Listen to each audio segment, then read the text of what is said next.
Hello, it's Susan Hallam here, and I'd like to spend the next 45 minutes or so with you talking about managing remote teams. I'd like to thank the Creative Quarter team for inviting me to come along and deliver this workshop and to share with you my own experiences in running our company and the kind of tactics we're using to be getting high-performing teams working from home. At this stage, we are approaching the exit. We've been locked down now for 7 or 8 weeks. However, there still is some ambiguity as to when we're going to be able to return to our offices, so we will be continuing in the creative industries. I believe we will continue to be working at home. And I also do believe that many of the changes that we have been experiencing during the lockdown are going to stick. They're going to be fundamental structural changes that we will be doing more remote working, we will be doing more remote meeting, and we will need to be finding new management techniques in order to effectively motivate and engage our employees and colleagues. Now, for the purpose of this workshop, I assume that you have things sorted out. You've got your Zoom sorted out. You've delivered desks and computers, the equipment to people at home. I assume that you have processes in place, that you're using Google Drive or you're using shared folders and working in the cloud. So you'll have that kind of infrastructure up and running. So my question would be is, if you have that up and running, why did you come along to this webinar today? And I think the issues that we have, the challenges we have as leaders, is we need to be thinking about how are we going to be motivating people who are remote working? How do we lead and manage these remote teams? How do we make sure we get high performance out of people that we really don't get a chance to see anymore? And starting off the process, the very first thing I wanted to reflect and share with you is there has been a body of research where they interviewed 20,000 people who work from home. And what they wanted to see is what was involved with their levels of motivation. And as a general rule, people who work at home do have different motivational challenges than those who work in an office. And again, they do demonstrate particular levels of lower motivational levels. And this is, I think we're in one particular problem right now, and that is that our colleagues do not have the choice to work at home. They do not have the choice. They're being forced to work at home, and I believe this is going to be having an impact on levels of motivation. Now, what I'm going to do right now is that we did live record my video, but we did have a problem with the filming. And at this point, I'd like to now hand over and let you see, rejoin the webinar in progress. So thank you again for attending, and I hope to be seeing you soon. Bye now. Position where people do not have the choice. And as a result, in terms of levels of engagement, people who are forced to work at home, the research from Harvard is saying that they are 17% less likely to be engaged. They're going to, in terms of their satisfaction. So fundamentally, what we're looking at is a workforce that perhaps is less engaged because they got no choice about being at home. So when we think about this, what I wanted to do is, if we think about this kind of engagement and how we want to manage, there are 3 ways of looking at the problem.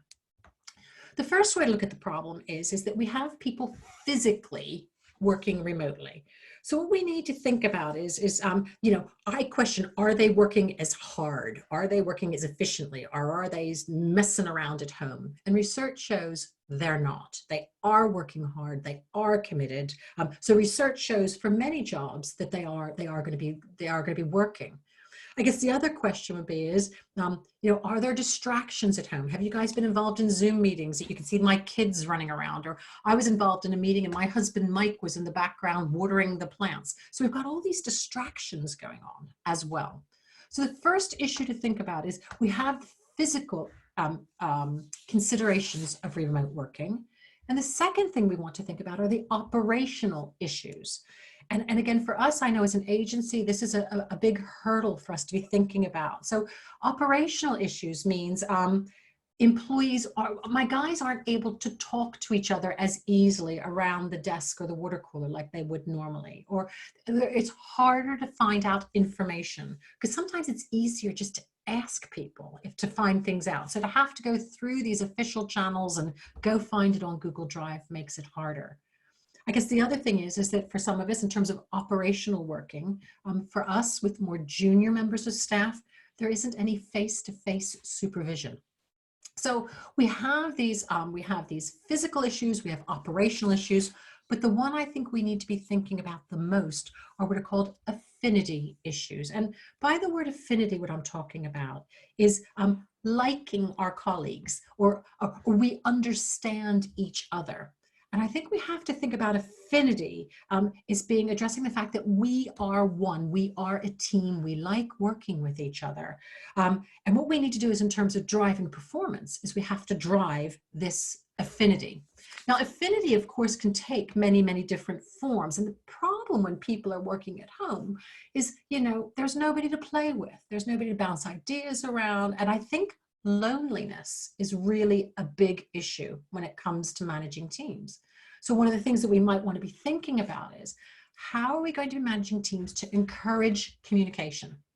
And how are we going to be managing our teams to encourage playing together and collaborating and innovating? And really what we want to be thinking about in terms of managing our teams, and the kind of tips that I want to share with you, have to do with reducing misunderstanding or reducing miscommunication. Because I think that's the problem with virtual working, is that we don't communicate and collaborate as well as we do when we're physically face to face. So as we think about it, some of the tips I wanted to share with you right off the bat would be things that are practical things that I'm hoping that you're doing already.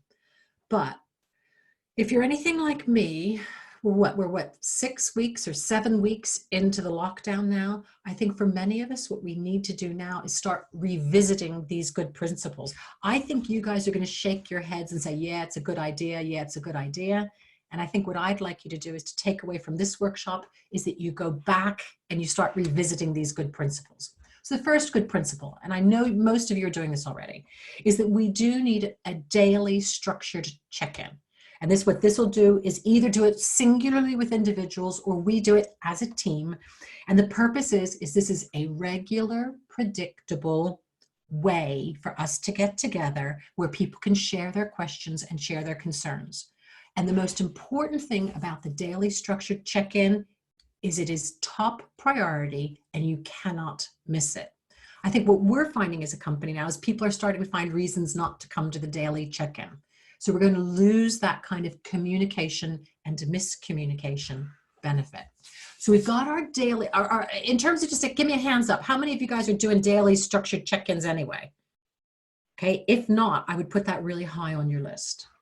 The second thing then we want to think about is that we also then want to have a weekly check-in. And we do a weekly check-in on a Monday.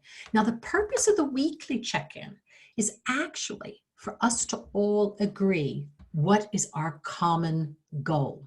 What are we trying to achieve? So for some of us in the creative businesses, it may be that we're looking for innovation. We're looking for new ways of servicing our clients. We're looking at changes that are taking place in Google. How are we going to address this? So what we're trying to do is motivate people, engage them. And what we need to do at the weekly check-in is agree what is the common goal. Now, at that weekly check-in, what we can talk about is kind of like, what did we learn last week? What commitments do you have coming up this week, and how is it going to help us towards our goal? Are there any areas that we should be experimenting with? Is there anything that we should be trying new?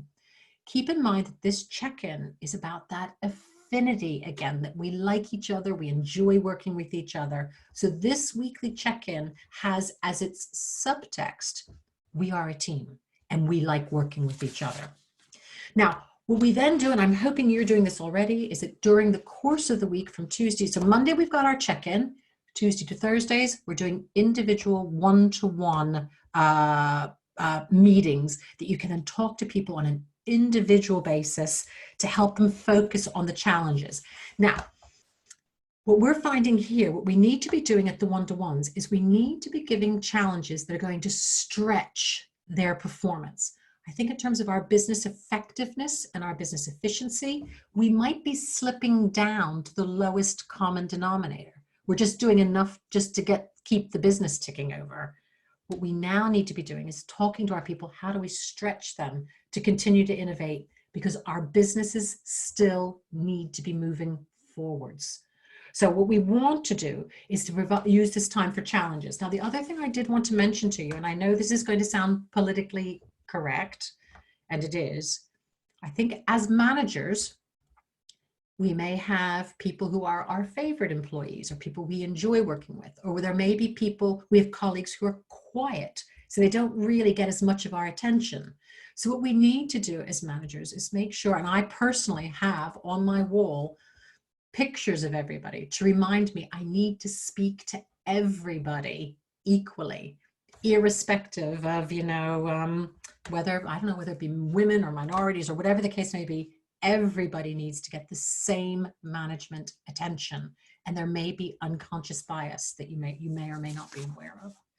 So we've got Mondays, we've got Tuesday to Thursday, and then in terms of managing our teams, we can use Friday as our reflection day. Now again, if what we're trying to do is agree a common goal, this is what we're trying to do, we're going to try to figure out what this new Google algorithm change means, or we're going to figure out how to make this new recipe, or we're going to figure out how to develop this new product or program.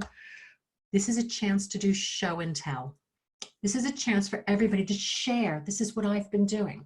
Look, this is a chance to showcase and highlight the success of what the other guys are doing. So Fridays could be very much about let your colleagues talk about what they're doing and letting them show off. And then the other question would be on that Friday for us as leaders of the team is to say how did it go? Did you feel motivated? Did you struggle with anything? Is there any way we can support you? So the first thing I wanted to do is talk to you a little bit about structuring your week. Another thing I think we're all doing already, I hope, is over communicating. And that means, do you guys feel like you're spending more time in Zoom than ever? I do. I feel like I live on Zoom at the moment. I'm involved in meetings all the time. So over communicating means keeping in touch with people. Now, I think one of the problems that I'm personally facing right now is the fact that I'm trying to also keep things brief. So rather than sending great big wordy messages, I'm trying to keep it brief. But brevity means that it might not be clear. So what we need to do is to ensure in our communications, while we're trying to keep things brief, we need to make sure there's no chance, again, for misunderstanding the communication. So it's probably worth over communicating to be overly clear. Tell them once, tell them again, tell them what you told them. But what we don't want to do in terms of that over communicating is then bombarding people with messages. So what I don't want to do is put it on Slack, put it on email, send them, voicemail. So what we need to do is use the channels correctly and not bombard them. But what we do need to do is ensure there is that kind of clarity. And of course, the best way to get clarity is video. So by using video, it will give us visual clues, body language. We can see what's going on. And by the way, I have said go video, stop email. The same thing is kind of like Slack messaging, WhatsApp messaging, all of that kind of stuff. There's a huge chance for those kind of messages to be misinterpreted. In my case, they can usually be seen as a bit abrupt or rude or brusque, but that's just how I type stuff. It's different when you talk to people face to face. So again, keep in mind as well, by going video, you will be reducing that isolation. And if what we're aiming for right now is to try to get people to be more effective and productive, that we need to be getting that kind of sense of affinity, video is a good way to do it. How many of you guys now also need to be thinking about redefining your rules of engagement? I don't know about any of you guys, but I'm an early bird. I tend to wake up at 5:30 in the morning because I do. And I like to send emails at 5:30 in the morning because I'm going to be into my hot tub by 2 o'clock in the afternoon. My day's done by lunchtime. What I need to do is make sure people understand that I don't expect them to be up at 5:30 in the morning. So in terms of your rules of engagement, I send messages to you at antisocial hours. I do not expect you to behave like that. Another one that we have in terms of Hallam's rules of engagement, do any of you guys use Slack or a system like that of any kind? We actually turn Slack notifications off at 5:30. So we do not expect you to even be checking Slack at 5:30. That is our company rules of engagement. But other kind of rules of engagement could be, if you get an email, I expect you to respond in 4 hours. Or it could be something along, I'm available to you up until 2 p.m. so you can get me. But if it's an emergency, you can always ring me on my mobile. Have you guys actually discussed what the rules of engagement are so that people know what the norms are within your team? And then we might also want to re-agree our communication rules. So it may be, for example, do you allow company communications, important ones, to be on WhatsApp? Or do you require it to be in Slack? Or do you require it to be documented in another way? So it may be also in terms of communication rules, you know, do you send out messages where you do not expect people to respond? So do you have a code called NNR, no need to respond? And that way you're telling people, I'm just sharing information with you in terms of these communication rules. And then we can think about in terms of other things that again, I know I'm giving you a bit of a brain dump. I'll happily share my slides with you if you'd like to see them. It is also a question about building in social time. Because we're not with each other, it frustrates me a little bit, but you need to put at the start of the meeting, I don't know, schedule 10 minutes and give everybody a chance to say, what have you been doing this weekend? What have your kids have been doing? It is a chance just to chew the fat. These 10 minutes are all about that affinity building in terms of building these kind of relationships. And that kind of empathy fuels camaraderie. We are a team. And I think also if we know each other and have an affinity for each other, we might be a little bit more likely to cut each other a little bit of slack or be a bit more understanding if people don't get things done exactly on time. So I know building in that social time does perhaps sound a bit artificial, but I can't tell you how terribly, terribly important it is. Here at Hallam, even within our social time, we have sent out care packages to everybody at home.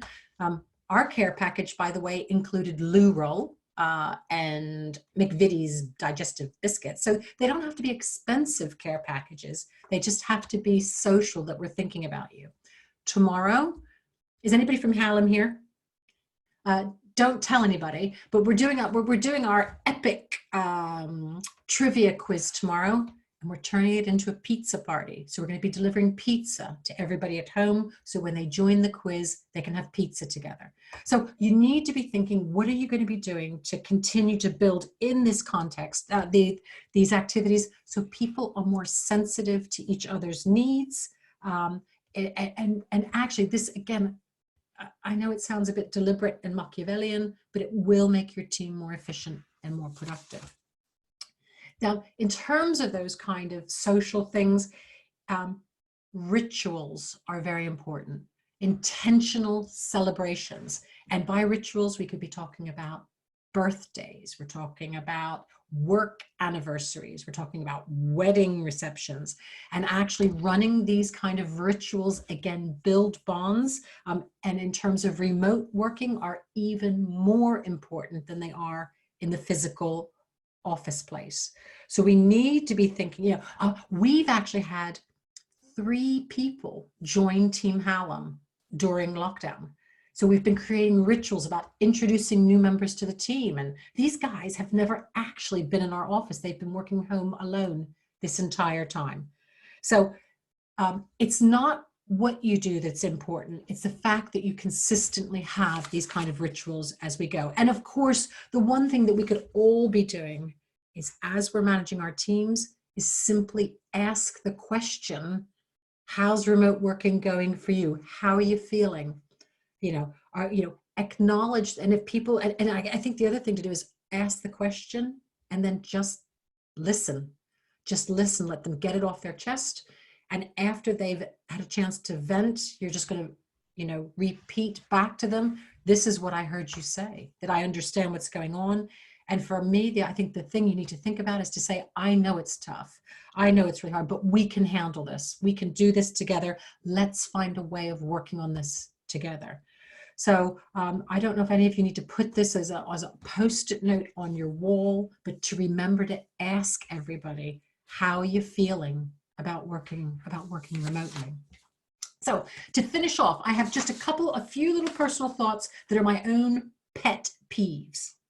So the first pet peeve I have is that I don't know about you guys, but when you're in Zoom meetings, I see people who turn off their mic and who turn off their video. And what is your gut feeling that they're doing during our meeting? They're not paying attention to me. So we have to be really careful that I can see you. So if you guys are sitting typing and messing around and not paying attention, I can see that. So we need to be aware that, I know it's hard, but you have to be looking to be paying attention. Two signals that you're paying attention, not perhaps in large meetings like this, but in individual meetings, is that you do not mute your mic, because also I can hear it if you're typing, by the way. Oh, and you can see it. And then the last thing I wanted to talk to you a little bit about in terms of my own, not pet peeve, but concern, is this whole area of burnout. And I think that we need to be really aware that I think people are working even harder at home. I think the boundaries are being taken away about work time and family time and social time. So we need to make sure that our colleagues are aware of the risk of burnout. They need to know what burnout actually looks like. And I think we need to be thinking about the steps we need to take to help our colleagues to avoid burnout. And they're the kind of things, there's a huge amount being written about this in terms of taking breaks, getting exercise, making time for your social, create work routines, social routines of things you're going to do. My daughter, by the way, is in lockdown over in Fiji right now. She's gotten locked in Fiji. And she's got an application that every day she's going to achieve 3 things. So she's learning to do a headstand. She's learning to cook some kind of curry or not, but she actually is making time in her work schedule to allow these things to happen. So I think, cutting out alcohol, cutting out sugar, cutting out caffeine, all that kind of stuff, these things could contribute to burnout. All right, so I know I've rattled through lots and lots of things. I would really be interested to hear your thoughts in terms of what you're doing about managing your teams remotely. But fundamentally, my personal view at the moment is we're not done yet. We're still going to be managing teams for quite a little while yet remotely. For businesses like mine, we employ 52 people. We're based in Nottingham City Centre. I think we're going to be some of the last of the businesses to return to our office spaces. So that, my darlings, is what I wanted to share with you in terms of managing teams remotely. Good. Stephen.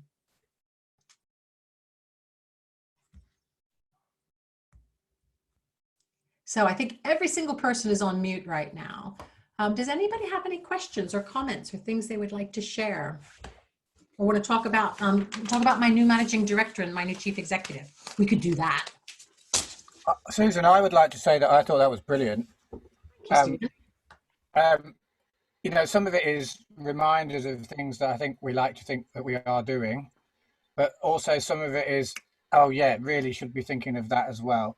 And I think now is such a useful time for that set of reminders, because we are that 6 or 7 weeks in and we're kind of in a routine and we're kind of relaxing a bit, and we're forgetting to be actively managing in a way, probably. And I think the other thing that I would say, and I would say, wouldn't I, because Tamal is here, I think you kind of have to tag team on this to an extent as well. That you have to recognize that there are different roles for different people to play in managing some of these dynamics. I would agree that on the one hand, we as the kind of managers and leaders in our organization, we have certain responsibilities. And then what we also need to ensure is that we are then cascading this knowledge and enabling our entire team to also take on these roles. I think it's a really interesting point that, we all need to be looking after each other. But I think as managers, we all do have a very specific responsibility to be looking at this kind of organizational theory. How do people respond? And what could we be doing as kind of management techniques and tactics? Yeah. Faye. Hi, Susan. I just want to say that was brilliant and really useful. So thank you so much for all those top tips, and that information is really good. Just a quick question on, so I'm from the Woodland Trust. Our head office is based in Grantham, and we employ around just over 550 people across the UK. Based at our head office is just over 300 people. And we've been asked as managers to think about what does the getting back to the new normal look like. So what would be your advice, I suppose, on getting people back into the workplace, getting people back into the office environments? I think that's it's nice to see you, Faye, and thanks for taking the time to come along. I've not seen you in a while. I know. I think from my personal point of view is that we're still operating in a period of ambiguity, Faye. I think we don't know what's going on at this point. So I think that's really, it's great to start thinking about the plan, but we are still operating in this period of ambiguity. So what we need, but nevertheless, that doesn't mean not making plans. So what we need to be thinking about are if we could break this kind of coming back to the office thing. I think what I would do is I would suggest you kind of break it into chunks. So there will be certain things that are like logistically, what has to happen? And if you focus just on those have to happen type things, and then you park that, you put it to bed, and then you're going to address the next set of issues, which could be, let's say, about social distancing and all that kind of stuff. So I think really, Faye, I think maybe each organization is going to be different, how it's going to work, but I think the most successful thing would be to break your thinking down into chunks and addressing them each as a specific chunk. The way forward. Is there any other way that you're doing, or anything that you're doing at the moment differently, Faye? Not at the moment, no. It is very, very just early talks at the moment, and I shouldn't imagine we'll be getting back into the office for probably another couple of months as yet, but we've just been asked to just start thinking about it and just put it on our radar. Are there anybody, for example, in our teams that might be able to continue working from home in the long term, who is business critical and has to be physically in the office to do their job? And I suppose that's something that we're just thinking about and looking at the moment. And I think that sounds spot. And again, that could, as you say, that could be one project stream of thinking that you could focus on. Is what will the new normal look like in terms of people who might be able to work at home, or do you need to look at policies in terms of allowing people to elect to work from home, and how will you continue to support them? Yeah, that's great. Thank you. Pleasure.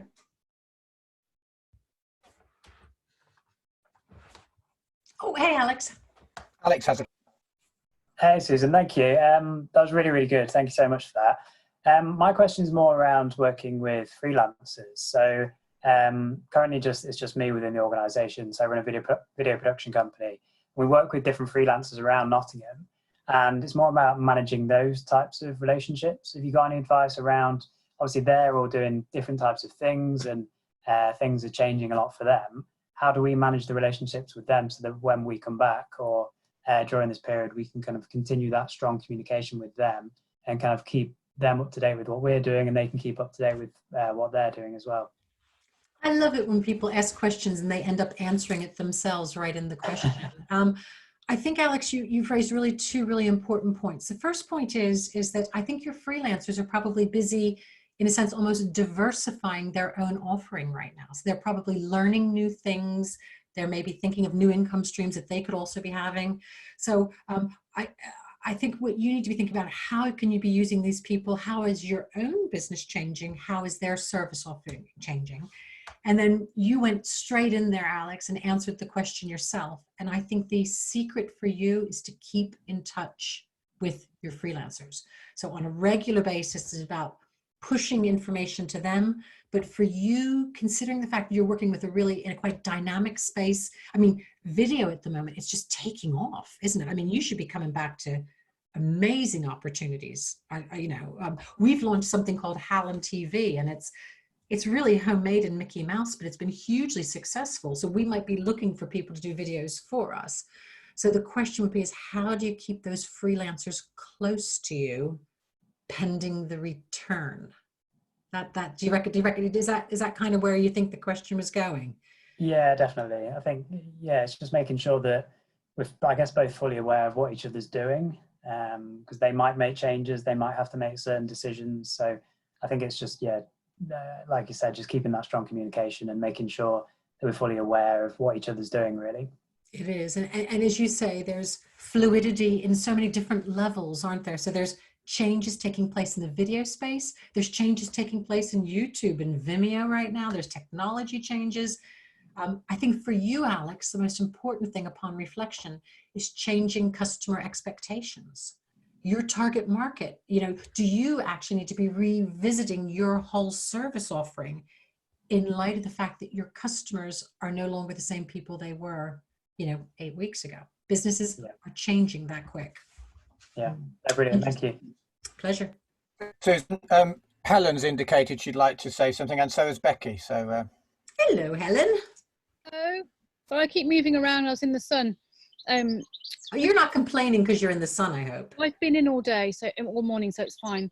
I was just thinking about compliance and the fact that the government hasn't worked out yet what compliance with respect to health and safety might be coming in, and therefore how do employers anticipate what they might need to help people be safe at work, because that might cost money. There might be some capital investment required to make the offices, organize the offices differently, have those kind of distancing areas, have any kind of equipment, PPE or whatever the government decides we should be doing, because they haven't done that yet and they are not doing that quickly. So we need to be ahead of them in anticipating those needs, I think,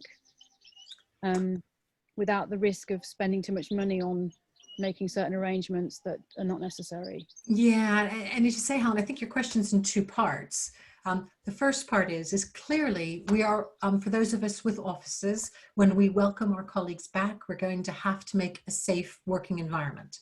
And the question would be both what is the right thing to do, but then more importantly also, what is compliance going to look like? And as you suggested, my understanding is that has not yet been solidified. Not that I've seen, I've not been made aware of it. The second part of your question then is what can we do to be ahead of the curve so that we're ready to welcome colleagues back? And again, I think from my own personal point of view, because we are still in this period of ambiguity, I don't know when I'm going to be able to invite my colleagues back. So, in terms of, for many of us, we have colleagues, I don't know if any of you have colleagues here who are furloughed. But, the question is, when are we going to be welcoming furloughed colleagues back? When's that going to be happening? So I think we can do a certain amount of anticipation, but unfortunately, Helen, I feel that we're still just operating in this ambiguous situation. Yeah. We're going to have to wait for more guidance. Yeah, good. Okay, fair enough. I don't know, before did anybody get the email from the government this morning reminding them that they have lots of your data, and would you be okay with that? It's almost as if they're starting to catch up on some of the things. It was a kind of GDPR reminder. And there's a whole, we're all probably in that boat as well. We've been doing all sorts of things with data that we might want to tidy up. Becky, you wanted to? Yeah, hi everyone. Hi Susan, that was amazing. Thank you. Nice to see you, Becky. How are you keeping? Yeah, really good, thank you. I don't manage, well, I manage one person, our accountant. So it's been a real eye-opener to think about the future for us. Just a couple of things for me in terms of the changing expectations. I think in terms of the ambiguity, we've sort of taken the approach of trying to see what we can do to keep ourselves sane. So not waiting for the government, because I think we all know, post Brexit uncertainties and stuff, how much can we do, as Helen says, with minimal outlay, but to be ahead of it and to prepare when they suddenly go now. I know we brought forward some initiatives that we were doing at work, particularly we're remodeling, because we can do it social distancing, all of our communal washrooms, they're all being refit in the next 2-3 weeks, with reducing as many touch points as we can. We'll just blanket roll out, how can we make our building as healthy as possible now? Stuff that we were going to be doing anyway, we can bring that forward now. Let's do it now so that our tenants feel safe when they come in, however many come in. And another point, just great timing, my company secretary has just delivered afternoon tea for me has ordered it for me to boost my my motivation, so that's nice. That's nice. That's nice. Tell them to send some tea to my house too, please. I will do. I think that you've raised a really important point, Becky, and that is that I think the lockdown is causing things to be accelerated that maybe were or should have been happening anyway, if that makes sense. So I, in terms of particularly the industry that we work in, it's simply accelerating what was the inevitable. I think it's also really interesting, the example in terms of the National Health Service managing to digitize in 6 weeks what it's taken them 20 years to fail to do. So Not that every cloud has a silver lining, but we maybe need to look at, and like you were saying, in terms of making your toilet facilities that much better. It's the right thing to do anyway, Becky, was it? I mean, that's a cool thing. It's a good thing to do in any event. So maybe we need to, as leaders, we need to look at this as an opportunity to, you know, we're just making a giant leap forward.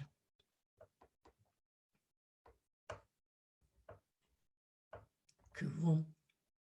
Any more for any more?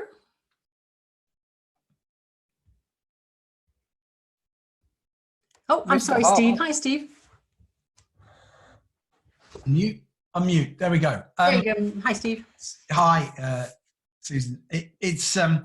So I don't manage any people directly, but I work in a number of teams across the place, which means I'm involved in the management of delivery of stuff and working with others. What I've noticed, and anecdotally from some clients, and you're a great role model in terms of leadership, and what you've shared with us is brilliant.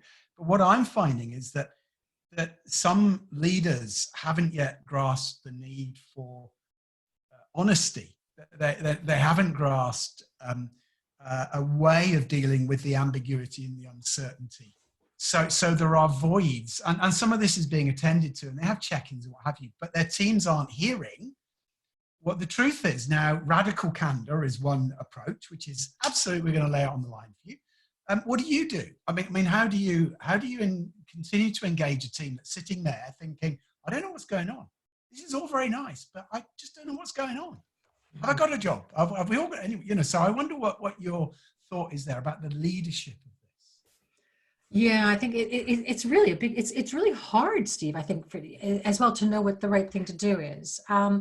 I do work with a colleague, Jake Third. I don't know if you know Jake, Steve, and he's really good at this kind of like, let's be open and honest. But there have been two cultural shifts that have happened during this window.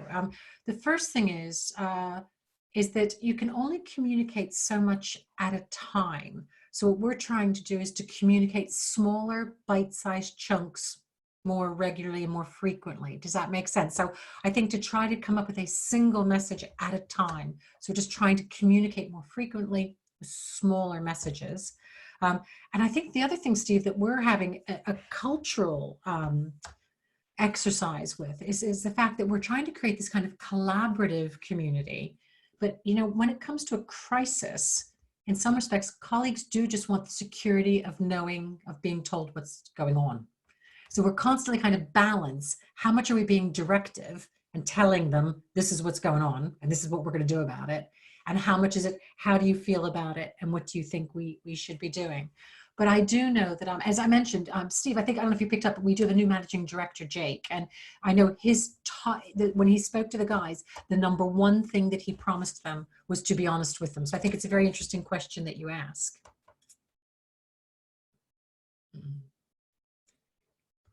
Great. If has anybody else got anything they want to say, or no? Fantastic. Well, thank you very much, Susan, for another really useful, handy, thought-provoking, full of valuable content lunchtime lockdown. Thank you everybody for dropping by today. Thanks. Very nice to see some of you again. Very nice to see some new faces. Do keep coming along. We'll keep doing this as long as there's demand for it, and it appears that there is, so that's really good. Tomorrow we have Jenny Lothrop, who's going to talk about agile working and how agile we all need to be at the current moment. I don't know what time the pizza and quiz is tomorrow, Susan, but I have two recommendations for tomorrow, one of which is come to lunchtime lockdown, and the other one is after that, take the afternoon off, because it's going to be the best weather of the week tomorrow. It's already pretty good now, but see what you can do about tomorrow afternoon. So see you tomorrow lunchtime if you can make it. Thanks very much. Thanks again, Susan. Really appreciate that. Thanks for taking the time, everybody. It's been lovely to see you. Thanks again.